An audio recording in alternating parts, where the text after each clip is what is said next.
What's up guys, Aaron Benson here for another video, and today I'm here with my wife Bruna, and we are in the new home studio, which we are making progress on every single day. So thank you to Dolomar for making this possible. Guys, I am going to be going over a video today that I think is very important, which is why you need to know collar and sleeve. I think that collar and sleeve is basically the bridge to every other open guard for beginners, because typically beginners feel most comfortable in half guard and closed guard. Those are the two guards that a lot of people are taught at fundamental jiu-jitsu classes. So in order to transition into finding some comfort into open guard, the collar and sleeve is going to provide a bridge into all of the open guards.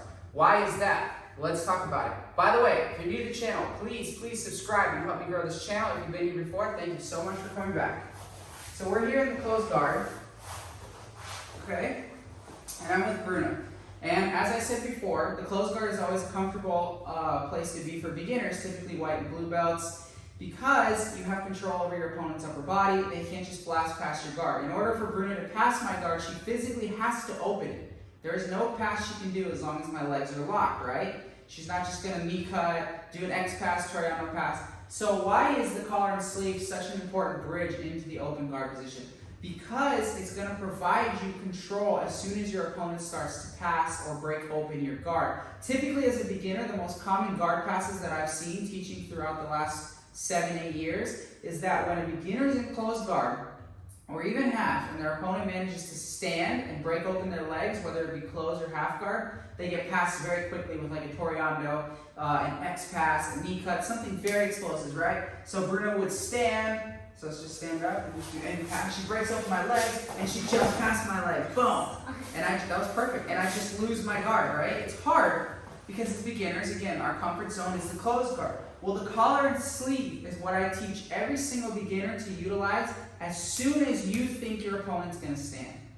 Okay? I prefer the collar and sleeve to the double ankle sweep because as you get more advanced, the double ankle sweep puts your arms on their lower body, so you have no upper body control. So if the person who's opening your closed guard is good and has good base, you're kind of throwing all your eggs in one basket. Whereas with the collar and sleeve, again, you're bridging into the open guard. You're giving yourself an element of control that you wouldn't have otherwise had because you're controlling the upper body with your arms and your lower body with your legs. So as soon as I see Bruna start to stand, I always advise beginners to grab a nice cross collar, because typically it's easiest to grab a cross collar grip from closed guard and a deep high collar, and then to grab 4 fingers in the sleeve. If you prefer to use pistol grips, that's fine. I don't think they're as strong. I like to grab 4 fingers in the sleeve, and then I like to turn my hand up. And as soon as I see Bruna start to stand, I don't let her open my guard, right? She goes to stand, and I immediately open and I put my feet on her hips. This is so important, guys. That's one of the most paramount details. I'm opening my guard on my terms, not hers. And now I have a cross collar grip and a sleeve. So again, I have upper body control. Because I immediately place my feet on her hips, she's unable to just run or jump past my guard, right? If she tries to do some crazy jump to like this side, just go. I can follow her. She jumps to the other side, I can follow her. Okay, so something we have to put emphasis on is that the grips, guys. My old coach used to say that you want your partner to feel like they have a kettlebell attached to their neck.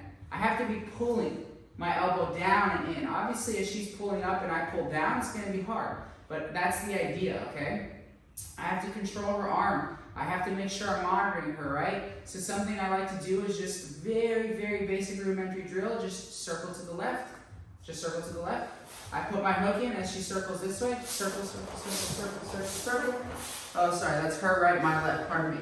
And then she circles to her left. I put my hook in, and I learn to use my hooks to follow, because this can also help me sweep. So as my opponent circles to my left, my right hook goes in. As my opponent circles to my right, my left hook goes in. Basic principles of collar and sleeve. Constant tension on my feet, pushing in as I pull down, okay? And we have to understand what we can do from collar and sleeve. Now, this isn't a roadmap of all the techniques. If you'd like a follow-up video, I'd be happy to do that. It's just showing you why the collar and sleeve is so important and why you need to know it.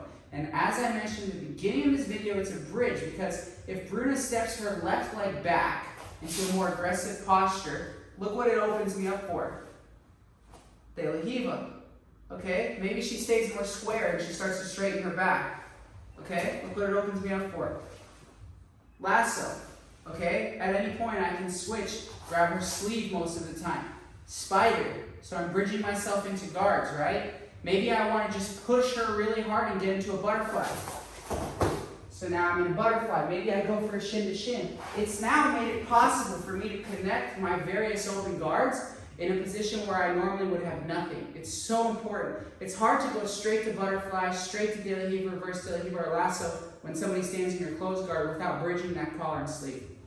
To this day, this is something that I use, and it's so beneficial, guys. So tight collar, tight sleeve. You have options for submissions, right? Elevate the hip, triangles, shooting for the arm lock, okay? Omoplatas, you can break the grip. There's so many different variations that you can use. But the idea is, come back into closed guard.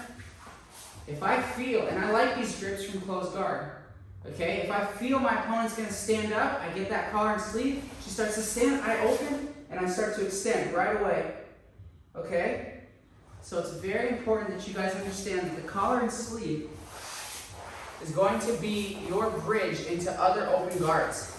You want to use this position solely to slow down your opponent, if nothing else, and then get into open guards you might feel more comfortable with or you might start to develop and work on. So for me, I always use the collar and sleeve to bridge into either De La Riva, or I use it to extend and sit up into a butterfly or a shin to shin position. Those are my two favorite things to do. Occasionally I'll shoot for triangles, omoplatas. Typically it's just with advanced people to throw them off so that they have to defend something that I'm throwing, at which point I can start to go into those things I just mentioned.